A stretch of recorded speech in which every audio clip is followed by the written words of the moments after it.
Hit like and subscribe. You're watching the Marc Lamont Hill official YouTube channel. Peace, family. This is your brother, Marc Lamont Hill. Welcome to Night School. Every night here on the Marc Lamont Hill official YouTube channel, we hold Night School. We break down the most controversial subjects, the most engaged debates, the most controversial conversations going on in the world today. And tonight is no different. Excuse my voice.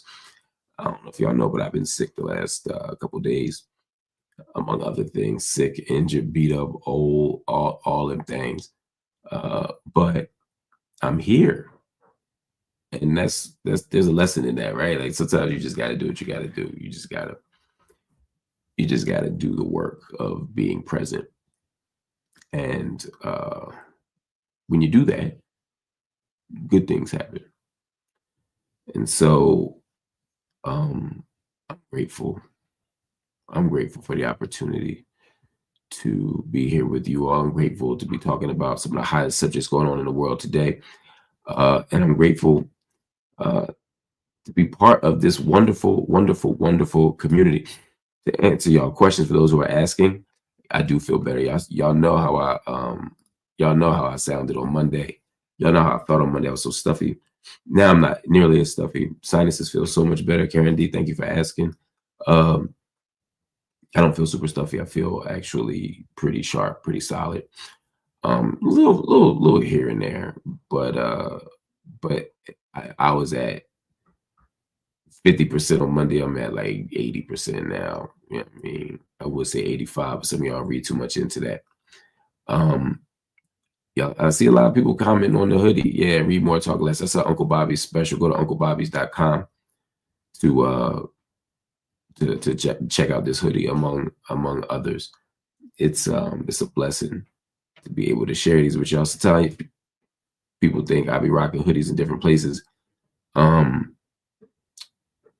a way of sending messages, like if I'm on a podcast or a TV show. And I mean, sometimes I guess that's possible in some abstract way, but honestly, most of the time it's two things happening. One, I'm just promoting merch that I actually own and sell at Uncle Bobby's because I want to help support the store. And two, laundry ain't done. Sometimes I'm just grabbing the thing that's available. So while I want to wear my merch all the time, the particular merch item is based on what's in the laundry and what's not. So that is what it is. I'm about to get some water because my mouth is super dry from yapping and all of that. You like that round earther shirt, Rosability? That's what's up. I'm glad you did. We're gonna get started in a second. I'm just letting people into the room. What I've been hearing a lot is Night School lately has been delayed on YouTube, and so sometimes y'all aren't getting the message right away, and so you'll come in 10 minutes late, 15 minutes late, and get the info. We'll see. Anyway, I want to get to it because I know people are waiting.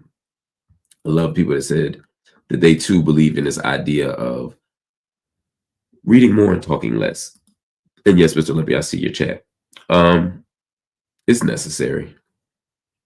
It's necessary. It's the jersey. This to who? Yo, I've been rocking this for 7 years, man.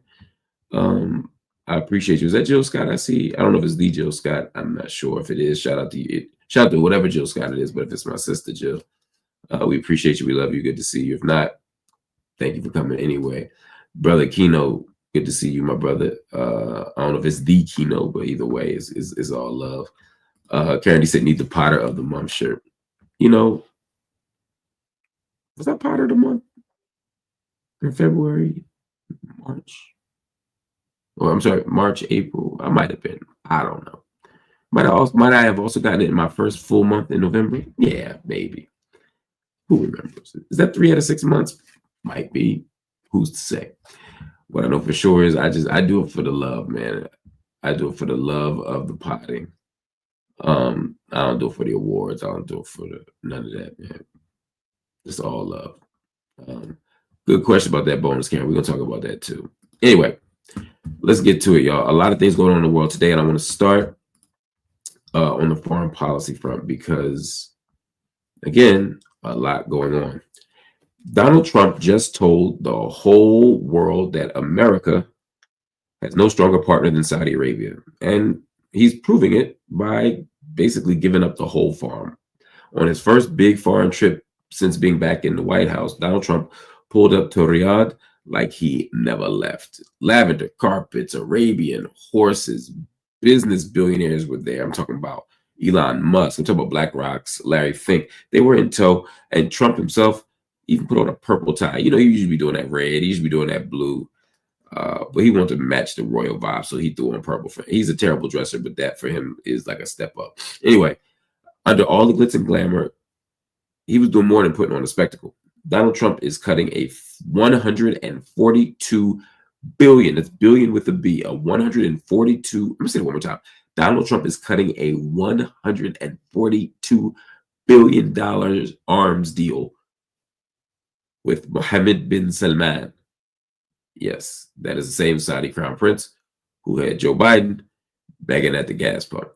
Now, Trump called bin Salman, who we call MBS, if y'all didn't know. Mohammed bin Salman is a Saudi crown prince. He's effectively the heir apparent. He's the person that runs the joint. Anyway, Trump called MBS his friend. And he said he, quote, likes him too much. And then he flexed by lifting decade-old U.S. sanctions on Syria, a move that he said he did at the request of somebody who you wouldn't be expecting to make such a request and have the request heeded. Yep, you guessed it. MBS, Mohammed bin Salman. So what does that mean? It means that Trump just opened the floodgates to Syria's new regime, bragging that this was his dream. Now, forget about Bashar al-Assad's war crimes. Forget about the growing ambiguity about the current leadership structure, but also the certain unsafety of so many Syrian people right now. Trump ain't worried about that. He's worried about cashing oil checks. He's worried about selling AI chips to the Saudis. And he's willing to do all of that while Gaza burns. Now, MBS, Mohammed bin Salman, is not going to sign the Abraham Accords 2.0 until Israel stops the war and until Palestine has a real shot at statehood. That is the Saudi Arabian position. Apparently, Donald Trump's friendship even has limits. But this is bigger than foreign policy. This is about how Trump's America First hustle is just that.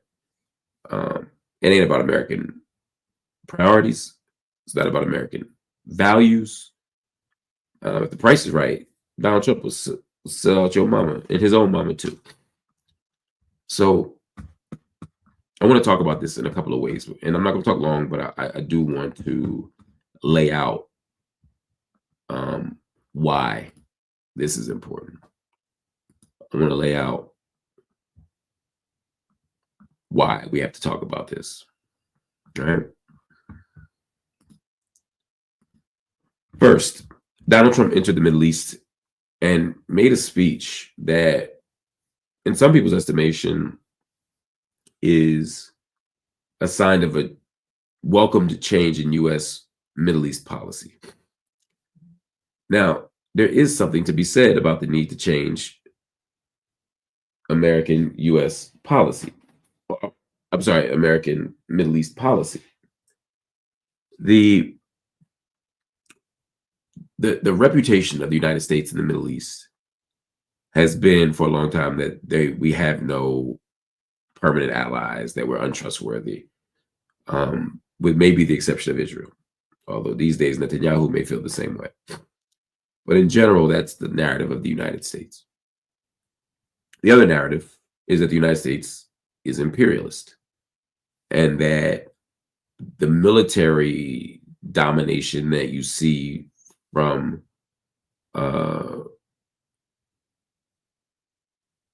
the U.S., the invasion of Iraq, you think about Afghanistan, you think about Syria and devastation there, you think about the U.S. complicity with Israel and its own actions in places like Lebanon or Syria right now, etc. When you see all of that, it's a pretty persuasive argument, right? U.S. doesn't operate. They say U.S. doesn't have permanent friends, just permanent interests. No permanent allies, just permanent interests. And so in light of that, you see the imperial domination, but you also see a kind of cultural imperialism. You also see a kind of cultural, I don't want to say cultural nationalism, but what you see is the imperialist project being advanced through various kinds of appeals to ostensible American values. Let me make it simple, because I don't want to be too academic. I don't want to be too abstract. The West likes to pretend that it is going into the Middle East, and sometimes other places, Latin America, etc., to save them. Right? Gayatri Spivak, the great post-colonial theorist, talked about white men saving brown women from brown men. Like, that's how the U.S. frames its interventions in the global South. Right? We're going to go liberate Operation Iraqi Freedom. Oh, we're going to liberate the women. Oh, what about the women in Saudi Arabia or in Iraq or whatever? Like, we're going to save them. We're going to civilize them. The same impulse. So when Donald Trump gives a speech the other day, and he talks about a turn, I gotta say, it wasn't the worst speech Donald Trump's ever given. Again, that was in the details. But what Donald Trump was trying to say, and what he said, I'm going to pull up the exact quote because I don't want to, God forbid, I misquote him. He said that the United States was done, quote, nation building and intervening, comma, that the world's superpower would no longer be, quote, giving you lectures on how to live. He said something else. He said, in the end, the so-called nation builders wrecked far more nations than they built. And the interventionists were intervening in complex societies that they did not even understand. He urged the people of the region to chart, quote, your own destinies in your own way. That's a quote that I'm taking from a New York Times piece. Again, Donald Trump said the right thing. He said what I would have hoped he said. He said what needed to be said. Now, the why of it matters. But Donald Trump standing up and saying, we can't just impose our way of life on you. We can't just engage in cultural domination, cultural hegemony. We can't just try to nation build. All true. The question is, why is Donald Trump saying that? Well, one is that he honestly is a non-interventionist. Donald Trump doesn't want to intervene anywhere. The reason him and John Bolton fell out years ago is because Donald Trump is, unlike John Bolton, who's never found a war that he didn't love, Donald Trump don't want to get involved in nothing. War is expensive. War is controversial. Donald Trump doesn't want those problems. He only cares about America. And he only cares about America to the extent that it advances his own interests. So no, he's not being insincere when he says we got to stop doing that. And yes, I agree that there's a way that the moral panics around the Middle East from the West are disturbing, right? Oh my God, the women are so unfree. Oh my God, the children are so unfree. Oh my God, the religious obscurantism, et cetera, et cetera, et cetera. Framing, using this kind of Orientalist lens to examine the Middle East. All of it needs to go. I agree. However, I have no reason to believe that Donald Trump is saying that because he actually wants to stop American imperialism. I don't think he's saying it because he's embracing a kind of Boasian cultural relativism. They ain't doing none of that shit.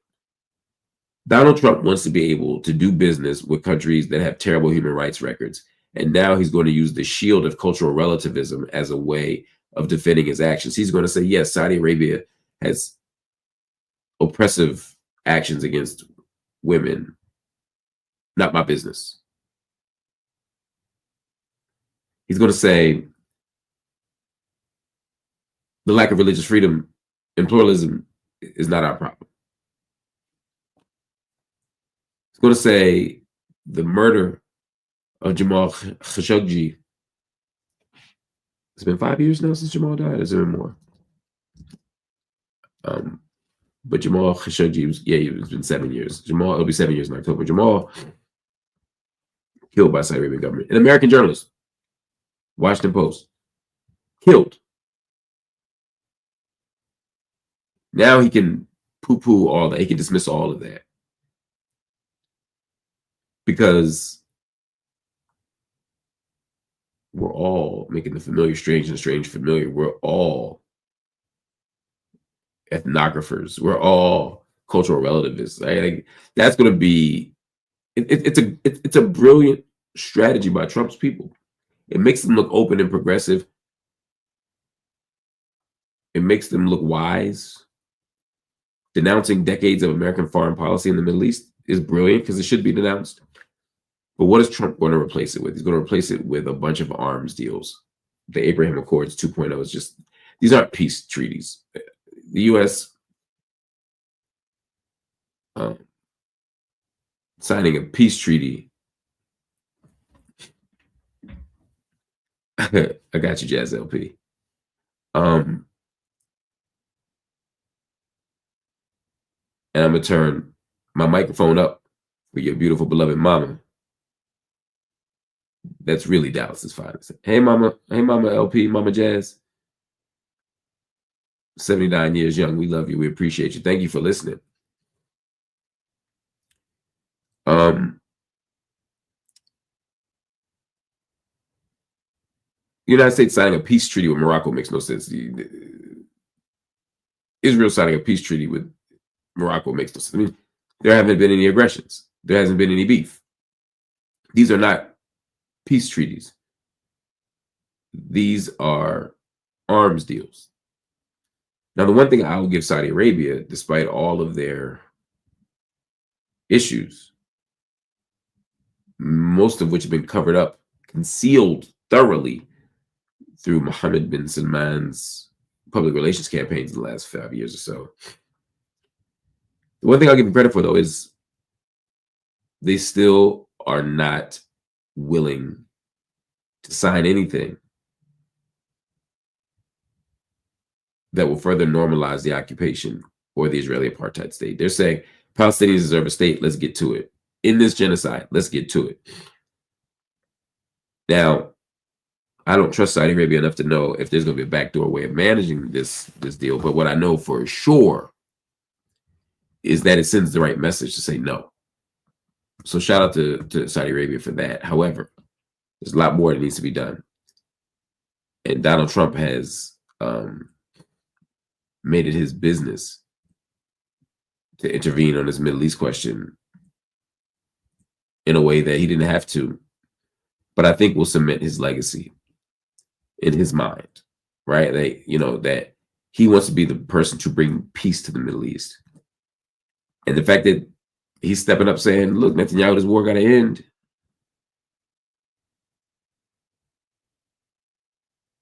Ain't a bad way to start. But let's not be tricked into thinking that Donald Trump is good for the Middle East, that Donald Trump is good for Saudi Arabia, that Donald Trump is good for Israel and Palestine. No, this is still going to be a raging dumpster fire. It's a slow burn. Anyway, that's all. I had to break that down for y'all. That's what night school's about. The next story is a lot shorter. We're not going into too much depth, but I wanted to break something down for you. And in the meantime, y'all, while we're getting to the next story, which we should get to in just a moment, I wanted to encourage everybody to hit that like button right now. Hit the like button right now. If you watching this, hit that like button for the first time, fam. Some of y'all ain't never hit that like button. Do it right now. Some of y'all ain't never hit the subscribe button. If you're watching live, hit the subscribe button for me, family. Be a part of what we're doing. Be a part of what we're trying to do. Be a part of what we're building here. The subscribe button don't even cost you nothing, man. I just want to bring you into the loop, and also, to be honest with you, I want to create a little more space for the algorithms to know what we're up to know what we're on, because that's incredibly important. It's important to be able to extend our social media footprint, which the subscriptions do, so that the content gets to more people and it gets to people more efficiently. So that's what we're going to do. We're going to ask you to hit that like button, hit that subscribe button. You get that join button too. Well, I ain't gonna hold you. That'd be the best thing. But we'll get to all of that. Right now, we need to talk about some stuff. So let's get to it. Let's talk about your boy Hakeem Jeffries, excuse me. No disrespect.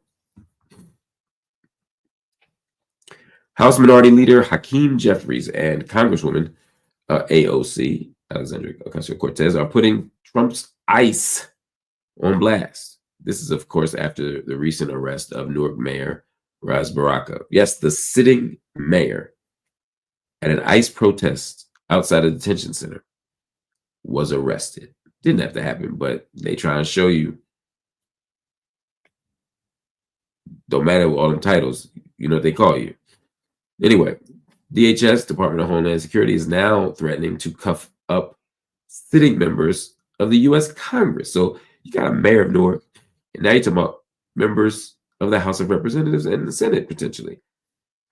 Now, Jeffries and AOC are straight up daring Trump to do it. Like, please, ICE, test me. Try it. This is literally what Hakeem Jeffries is saying. He was on Fox News, and he told them that if federal agents touch his members of the House, over a protest outside of an ICE facility, he said they'll find out. That we know. The first half of that phrase, he couldn't say that. But the brother was very clear what he meant. And he was very clear on why he meant it. Check out his words for yourself. I want him to speak for himself so you can get a sense of how he plans to respond to what he calls a red line.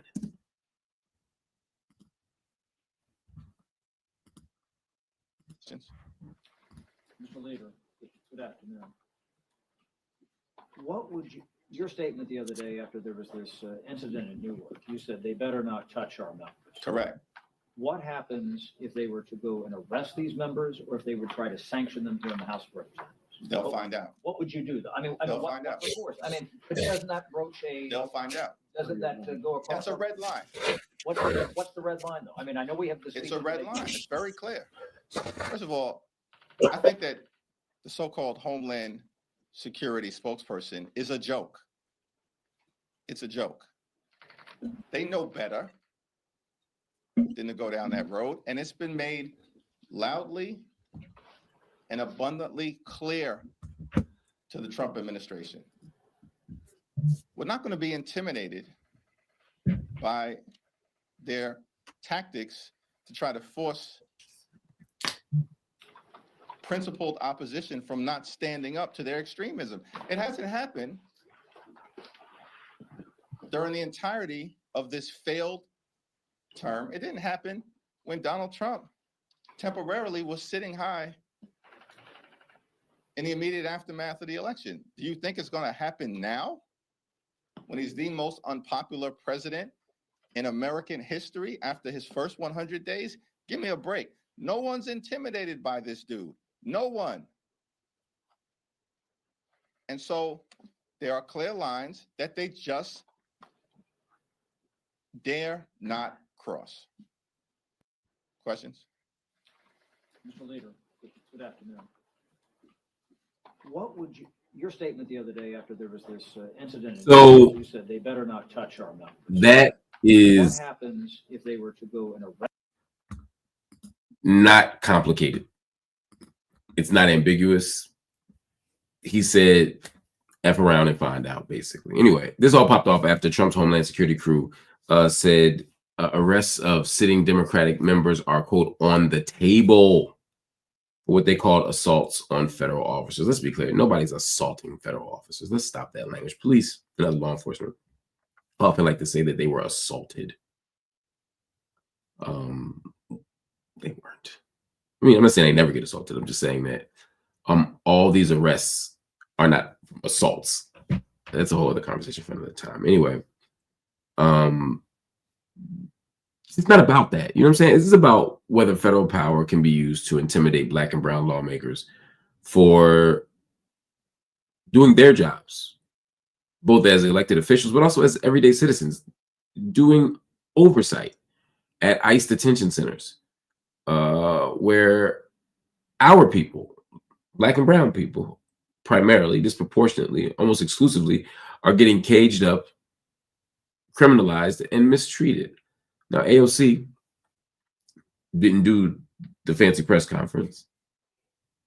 She did it Jenny for the Block style. She went to Instagram. She told Trump's border czar and DHS boss, Kristi Noem, to their faces, we ain't breaking the law. She said, let me tell you exactly what she said. She said, y'all are the ones breaking the law. And if she told him, like, if you lay your hands on our people, she said, quote, we are going to have a problem. I need y'all to hear. I let y'all hear Hakeem Jeffries, who is the, speaker in waiting. Yada, right? And I'm sorry, it's audio. Here you go.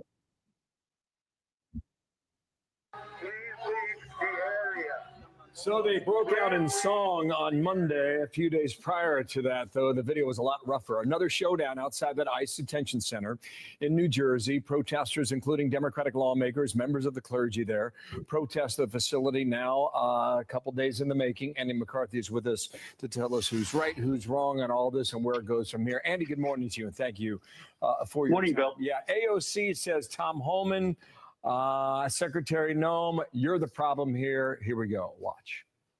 If anyone's breaking the law in this situation, it's not members of Congress, it's the Department of Homeland Security. It's people like Tom Homan and Secretary Kristi Noem. You lay a finger on them, we are going to have a problem. Okay. Excuse that. So you hear her. She said it herself. I like things in context. I like things in context. She said we're gonna have a problem. And I believe her. And I believe Hakeem Jeffries. Now, there's a deeper question here, right? So let me just take one quick step back.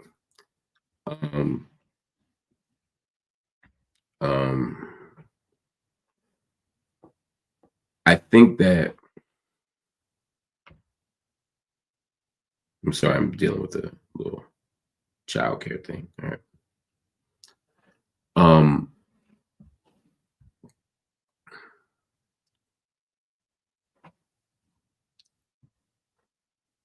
Criminalizing protest is a hallmark of the Trump administration, whether it's, and of this moment, right? Even before he was elected, we see what happened in the encampments on college campuses around the country. You see what's happening at Harvard. You see what's happening at, you see it, right? So I'm not surprised to see this.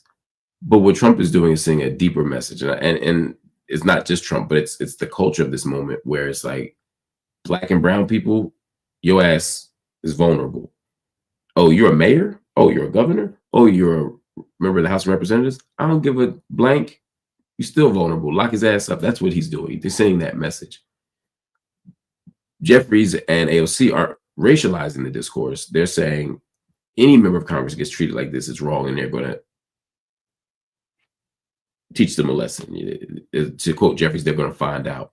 Or as AOC said, we're going to have a problem. The question, of course, is, what does that mean? I wish them the best in this struggle, not on every struggle, but in this particular issue.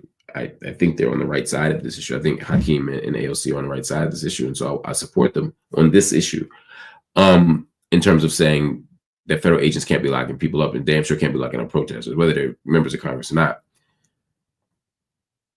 But when they're flexing their muscles and saying, F around and find out, or we're going to have a problem, what does that mean? What are they going to do? They're going to walk out? They're going to impeach him? You know what I'm saying? Like, I don't know what they can do that will be radically different than anything they've already done or haven't done. I don't know what they're going to do that will actually hold Trump accountable or force his hand to make a different choice. I just don't know. So I appreciate the aggressive response. I appreciate the transparency. I appreciate a good threat against Donald Trump, but it don't mean nothing if it don't mean nothing. And right now, it don't seem to mean nothing. So we'll just keep watching. Anyway, y'all, we got one more story I want to talk about, which is about the Diddy trial and Cassie's testimony. There was a lot of stuff in there. We're going to talk about all of it. We'll be back in literally 1 minute to talk about it. Hang right here. Don't go anywhere.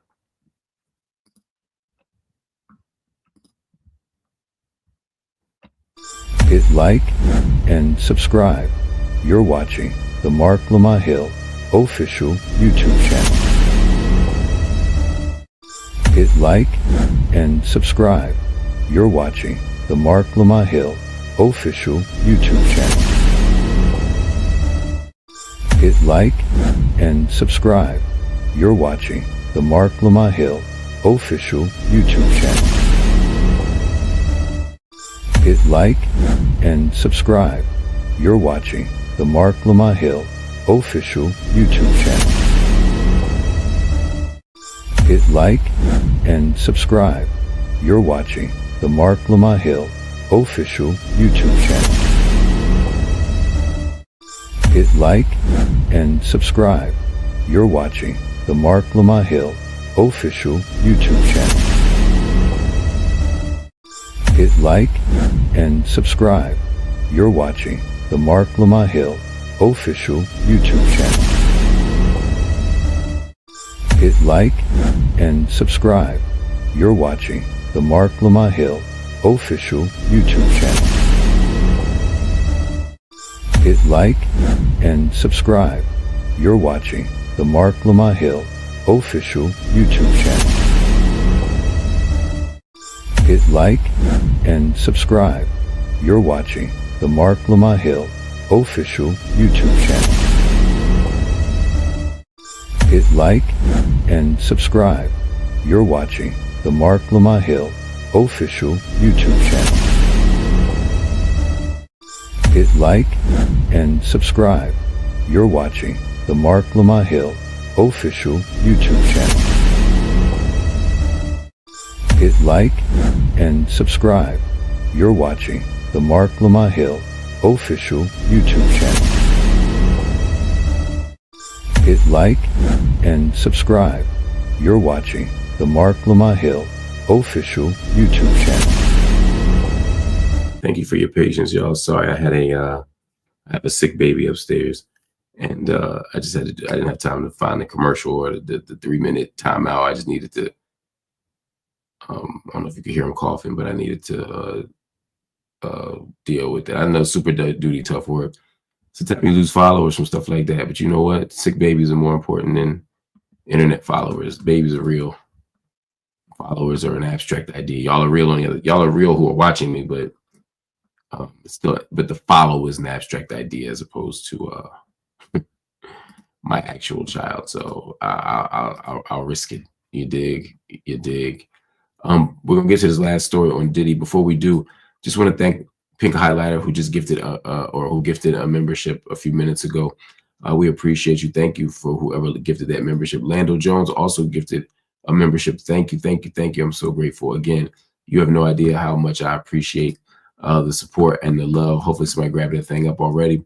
And if not, you most definitely grab one of the 5 that Isaac Hempsey drops. He's always showing love and really just helping build this channel up. Isaac, I don't take it lightly when you donate multiple memberships in a night, which you often do. So thank you, thank you, thank you. And I also want to shout out Tev, who for the super sticker, y'all, or super thanks. I'm not sure, I get the titles mixed up, but thank you for your generous donation. I'm grateful. I'm so grateful. I appreciate you so much. It's the middle of the month, y'all. So it's now that we try and pay these bills. So please, if you want to match, so far 7 have been given. If somebody wants to match that by giving 5 or 7, I'd love that. If you just got 1, that's cool too. But consider it, y'all. We build and we build and we build. All right, let's get to this last story. It's a story that I hate talking about, and we urgently, desperately need to talk about. And that is the story about Diddy and the Diddy trial. So let's just get to it. Let's just get to it. All right. This is the part that nobody wants to say out loud, but we have to. And please, this is a trigger warning. Cassie Ventura told a Manhattan court today on the stand that Sean Combs, Diddy, Puff Daddy, what have you, not only forced her into drugged up sex parties that he called freak-offs, but he also beat her, recorded it, and made her hire male escorts off of Craigslist while she was still a teenager. That's right. Cassie said that she was just 19 years old when Diddy locked her into a 10-album deal. We'll get back to that. And a 10-year relationship that turned into violence, humiliation, and what prosecutors say was straight up sex trafficking. Cassie told the jury that she used drugs like ecstasy, ketamine, and cocaine just to numb herself, her body, her mind, her spirit during the freak-offs, which she says were so brutal that they often left her physically sick for days. People say, well, why didn't she just leave if it was that crazy? Well, she said that one time when she tried to leave a party, they got violent. Diddy allegedly dragged her by her hair and kicked her in the hallway of an LA hotel. For the record, Diddy maintains his innocence. He says he's not guilty. Innocence, maybe not. He says he's not guilty. He's looking at life behind bars if he's found guilty. This is a tough story to talk about, a painful story to talk about. It's a disturbing story to talk about. And some of it has to do with the content and some of it has to do with the legal realities of it. So let's get to it.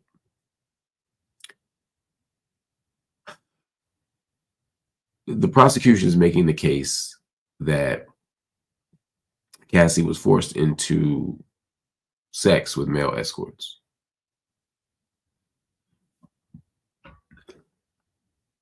If that is the case, then this is open and shut. This is sex trafficking. This is the prostitution stuff. It's everything. The RICO thing is still a little more complicated, but the charges against him will likely stick. The defense is attempting to make the case that Diddy might be fucked up as a person, and he might be, as they say, a complicated man, but that doesn't make him guilty of these crimes. And they're going to make their case for Diddy's non-guilt or even his innocence in this specific area by basically saying that Cassie knew what she was getting into, that having a bunch of sex and doing a bunch of freaky shit may not be everybody's bag, but just because it's not everybody's bag doesn't make it a crime. He's not saying he ain't do no crimes. The drugs, I mean, there's some crimes in there, but he's saying it ain't what you say I did. Let me stipulate so there's no confusion or ambiguity. I believe Cassie. I'm not conflicted about believing Cassie. I believe Cassie wholeheartedly. Any questions I have about this case are about the ability of the prosecution to convince the jury, because I don't know what the jury's coming in believing, understanding, valuing, etc. Every jury is different. The prosecution is not just going to try to convict Diddy on the facts. They're also trying to convict Diddy by creating a context. They want to frame him as a violent man. They're going to make sure that you know every act of violence he did, even if it's not connected to the crimes. They're going to let you know that he's a quote unquote freak. They want to frame him as a sexual deviant, which will make it harder to look at him with any mercy or grace or to kind of dehumanize him. That's a prosecution strategy. The prosecution strategy in defense is going to concede the point. They're going to concede to all the awful, disgusting, inexcusable, indefensible things that Diddy's ever done. And they almost want to not normalize those things, but they want to render them so mundane they want to say them so many times. They almost like Donald Trump saying something outrageous. Like after a while, like you can't get that outraged about a Donald Trump tweet or a Donald Trump statement because he says outrageous shit every day, all day. And so what they want to do, I think, if you're the defense, is play on the fact that the Diddy jokes, the Diddy stories, the Diddy rumors, the Diddy lawsuits have been going on for a year and a half now. And people have kind of normalized this idea. And so by doing that, it can almost inure you to the kind of the depth and the range of the violence here. And then you say, okay, Diddy's fucked up. We know that he's so fucked up. He's a monster, but that don't mean he did this thing over here. And that comes down to sort of how much sympathy people will have for Cassie and how people will be able to relate to Cassie and her situation. There are people who don't believe that anybody who was with somebody for 10 years and lived a rich and famous life and partied and had fun and all these things could possibly be a victim. The problem is people don't understand how domestic violence works, intimate partner violence works. They also don't understand how force and coercion and fraud work, which are the three kind of hallmarks of this human trafficking charge. In other words,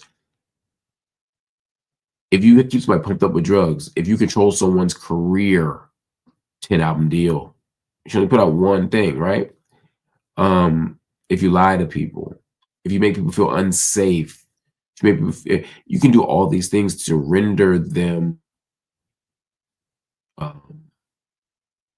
incapable of acting on their own best regard, i.e. acting with agency. So again, based on everything I know, based on everyone I've spoken to, based on everything I've heard, based on everything I've read, I think the prosecution can make its case.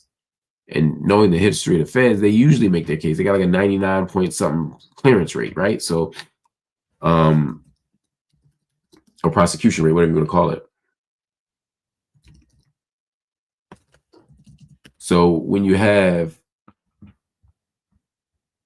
I mean, in 2022, there were 71,954 defendants in federal criminal cases. 71,954. 71,954. And of that 71,954, only 290 went to trial and were acquitted. Now, 85% of federal cases I talked about in my book, nobody are resolved through, plea deals, not hate trials. But the point is, when the feds build a case, you usually fold. You either fold or lose or whatever. So there's lots of reasons to believe that Diddy has an uphill battle. There's lots of reasons to believe that. And I suspect the jury's going to have a very specific disposition toward Diddy.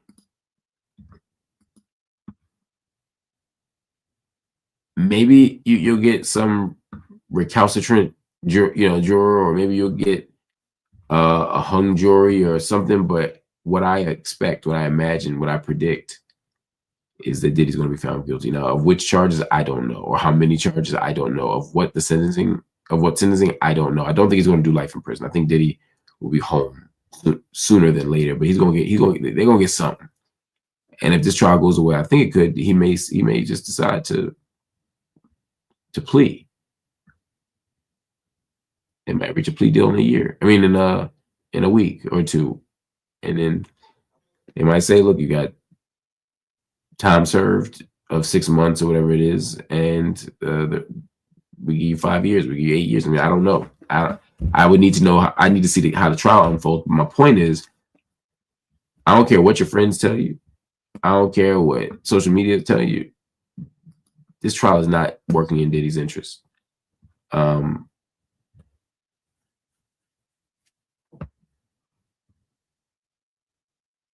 This is not working in Diddy's favor, I should say. Diddy's going to come home eventually, but he's going to be found guilty, and I think he's going to do some time.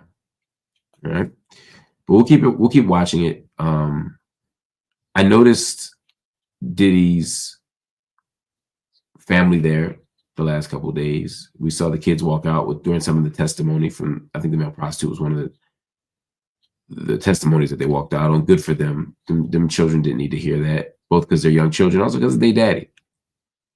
they've had to hear and deal and so much. They deal with so much. I don't want that for them. And then also, Cassie's partner, he was glaring at Diddy today while Cassie had to talk about her sexual experiences, the different partners, the different acts, all of it. I can't imagine what he's going through. I don't think he was surprised by any of it. I doubt he was surprised by any of it. I would imagine she prepped him for it, but it still must hurt to see someone you care about that much recount a kind of pain they went through. Part of which happened when you first met her. So like, there's just a lot to deal with there. So I'm sending so much love and healing energy to Cassie and to the Jane Doe and to anyone else who was harmed in this trial.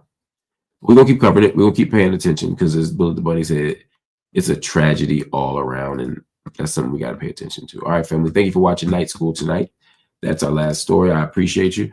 Hit that like button, hit that subscribe button, and if you're so inclined, please, please, please, please, please hit the join button and become a member of the channel. A paid member of the channel allows you to give us the financial support that we need in order to keep building this independent media project, to help us keep doing grassroots political coverage that allows us to do independent Black media. We want to do it. We're doing it for the people. There's no corporate check. There's no mainstream media outlet underwriting me. I do this on the strength of the people. I'm powered by you. So please, family, hit that like button, hit that subscribe button. If you're so inclined, hit the join button and become a member of the channel. In the meantime, if you're not ready to make a monthly commitment, go to Cash App, PayPal, Venmo, or Zelle and drop something in. Family, we need your support. Cash App and Venmo are best, but we'll take any of these platforms. Please drop something in. No amount is too small. No amount is too big. If you drop $1 in, I promise you, you have no idea how grateful I would be if all of you dropped $1 in. If you all dropped $1 million in, I'd be more grateful, I promise. But the gratitude is the gratitude. $1 million would be amazing. If one person out there could donate $1 million, that'd be amazing. It'd be life changer, it'd be game changer. But if someone out there could donate just $5,000, just $5,000 today, that would be an extraordinary game changer. Please consider it. If you're one of those independent, wealthy people, one of those rich people, one of those upper middle class folk that believe in this project, please consider dropping $5,000. And we're doing the work, and it's worth it. But at the end of the day, what would make me very happy is if everybody watching right now could donate $5. If everybody watching right now could donate $5, we would meet our financial goals for the month. Please consider it. Anyway, family, I'll see you tomorrow. I appreciate you. I may even see you later tonight for a live Q&A. We'll see. In the meantime, shout out to Jawan Fletcher for the generous donation. Jawan, I really enjoy having you here. Thank you for sending the love, and thank you for the generous donation. Chanel, thank you for gifting 5 MLH memberships. You have no idea how grateful I am. Thank you, thank you, thank you, thank you, thank you. Bullet the Bunny said, here's your stop appearing on Piers Fun. Yo, that's a nice fun. Maybe we can do that. Get me off the pole. And of course, SG, thank you for that generous super sticker. You have no idea how grateful I am. Thank you, thank you, thank you, family. I'll see you later.